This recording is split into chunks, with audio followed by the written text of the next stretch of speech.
नमस्कार शेतकरी मित्रांनो, मी तुमचा मित्र जनार्दन वागिरे आणि आपल्या बागेतल्या एक्झॉटिक व्हरायटींमध्ये ऑस्टिन जातीच्या आंब्यांना आंबे लागलेले. हे ऑस्टिन ऑस्टिन आंबा लागलेला आहे. तर बरेचसे लोक म्हणत आहेत, सर पण आले होते, त्यांना वाटलं की ही मियाझाकी आहे. तर हे मियाझाकी नाही मित्रांनो, ऑस्टिन नावाची व्हरायटी आहे.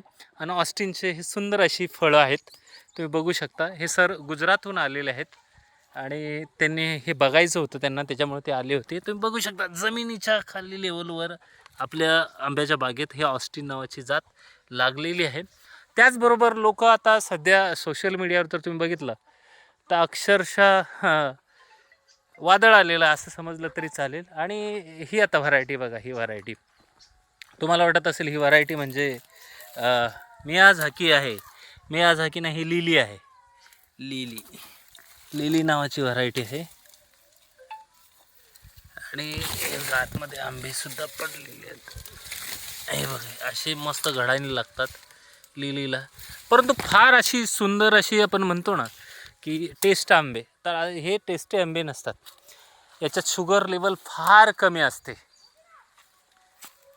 ह्या आंब्यांमध्ये. तुम्ही जमिनीवर पण बघू शकता, सरांनी बघितलेले. हे बघा, अशा प्रकारे ह्या ऑस्टिन, लिली ह्या ज्या व्हरायटी आहेत, ह्या व्हरायटी आहेत ज्या परदेशी व्हरायटी म्हणून आपण त्यांना संबोधू शकतो. हे बघा मध्ये किती आंबे लागलेले आहेत. तर मित्रांनो, ह्या मियाझाकी वगैरे नाहीत. आज जर तुम्ही बघितलं तर पश्चिम बंगालहून वेगवेगळ्या लोक आंबे आणतात आणि कुठल्या आंब्यांना मियाझाकी म्हणून संबोधतात. आणि मियाझाकी आहे, रेड कलरचा आंबा आहे, जापनीज आंबा आहे असं सांगून आपल्याला ते 2-2, 3-3 हजार रुपयाला एक रोपं विकत आहेत. तर बऱ्याच ठिकाणी चुकीची रोपं येत आहेत. तसं न करता हे वेगवेगळ्या व्हरायटीज आहेत ज्या विद्यापीठातून घ्या, जिथं ऑथेंटिक ओरिजिनल तुम्हाला मिळतील. धन्यवाद. जय महाराष्ट्र.